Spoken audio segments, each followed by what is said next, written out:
Hey everyone, bloodmako here, and this is my Lufenia Plus video for the Halloween event, Lure of the Lush. I believe we have fought this Rafflesia boss a few times, but I'm pretty sure they changed a few of their mechanics. I'm not exactly sure. So right off the bat, I decided to switch to my friend support, which is also a Buds. I'm pretty sure it's very common nowadays. If it's not Buds, then I would have preferred to get a Cloud of Darkness, but even Ace works too. As you can see, we are doing once, so it doesn't really matter how much damage your friend support has, unless it's offense character like Ace or Cloud of Darkness. Then yeah, you kind of want to do a little bit more than one. So decided to opt with the Burst Plus from Ace instead of the Jackpot Triad, his LD basically, because I decided to get it up earlier so that I can get the countdown go down faster basically. And that's basically one of the main reasons why I decided to use his BT Plus so early. Another one is for the aura basically, but yeah, that's it. So right here, decided to put the Brawl's LD up, the debuff basically, and that's because I don't want to hit once. I want to hit more than one, and I want to do more HP damage. So yeah, I also brought Porum because these bosses, they have to take a turn regardless of whether you let them take a turn or not. Because if you go for consecutive 12 turns, as you saw at the very beginning of the video, they will instantaneously get a turn. So it doesn't matter where they are, they'll just shoot straight up and then take a turn. And then, as you saw, some of the times that they will do it, they will do a move called Toxify. And it's a brave AoE, so yeah, it's really annoying. So if you don't have a tank, someone like Aura of Light, you know, someone that can protect the whole party from AoE. Another one that comes to mind will be Bash. Then I suggest that you bring a healer because you will not be able to make the HP requirement if you don't. Alternatively is to rely on Alexander, you know. But I'm not exactly sure how much you can rely on it because you have to rely on RNG because if the boss keeps using their AoE HP attack, then you're gonna have problems recovering the amount of HP. And in my previous run, which I did, I brought Setzer instead. So because the problem with this is that the bosses actually cleanse themselves before they use a Toxify, whether it's the Plus or the non-Plus version. The only difference between Plus and non-Plus is that for the Plus version, it will cancel off its framed debuff, and for the non-Plus version, it just cancel off the non-frame ones. So as you can see, the boss B is going to use his Toxify, and if I don't break the concentration, which is taking 3 turns in a row, then he will do his Toxify Plus and remove all the debuffs. So that's kind of well, it's not a run killer because I only have Gabrov's LD and Gabrov's debuff and Kurasami's debuff, both which I can reapply again. It's just that I believe they hit harder also. So again, I have Porum, so it's not really such a big deal. But getting the debuffs back up, you know, rebuilding the damage is kind of a pain. But right now, most of my damage is coming from Bud's Burst effect. So and Porum's battery. So yeah, not really a game run ender basically.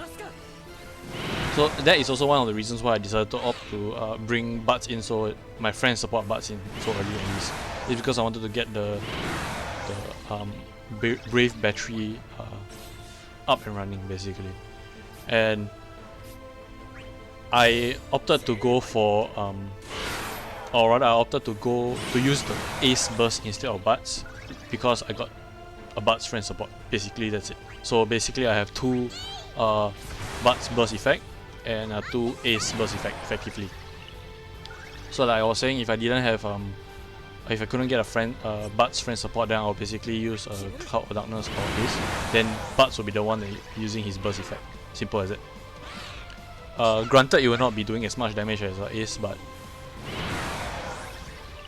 you know, you still have the damage from your friend support's follow up, especially if it's Cloud of Darkness, because especially if it's with BT plus, because now she's gonna hit really hard since she's synergy and everything. So yeah, that's about it for the for the entire mechanics behind the fight and my rationale. The op is basically very simple. You have to break them.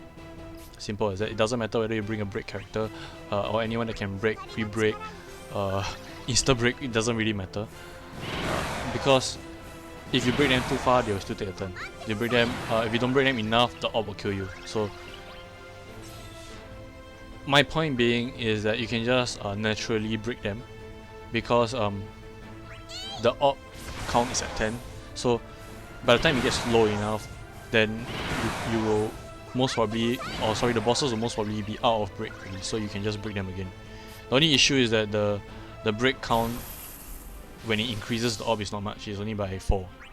So which is why I have my summon on standby, just in case that the orb goes down low enough and I need to you know, that's my emergency button. So right there I was just checking the color, or rather the effect of Ace EX ability, and I believe that was the best one. I'm not sure. It was a attack. Was it the attack only one? I can't remember. But I believe the ones that you want to go for is anything that increases attack and max brave. And there is one color that you want to buy. I believe is blue, or was it purple? One of them, and it only increases I believe the brave. So yeah, that's the color to avoid basically. You can tell by the aura around him. So I got the red aura right now. So I burst in. I burst around this point of time, basically because my Ace burst effect was running out. I believe when I went to burst phase, there was only 2 turns left. So yeah, so this is just basically to reapply it.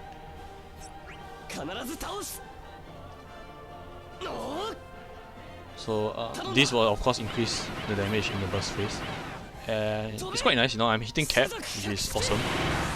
About 4.2 million. Yeah, pretty decent.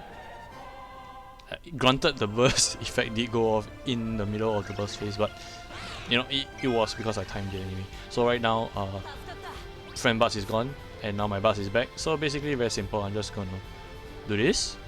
Kind of a mistake to do that actually. I didn't really need to.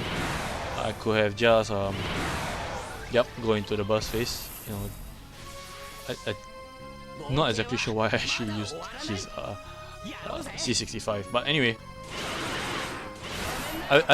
maybe because I wanted to try and get it out of break, but I think they just got broken. So yeah, that was a mistake on my part. I just burst immediately. There we go. But I was kind of unlucky because yeah, not enough to burst them down. Sorry, not enough to break them. So yes, here is where I had some difficulty with the orb count. As you can see, Ace is not doing much for in terms of trying to break the bosses, and they have so much brave. Yeah, look at that. Not much in terms of brave shaving, but in terms of HP, it wasn't too bad, you know. So the issue was that the next turn was Parum, and Parum, excluding her LD and her brave, she cannot break.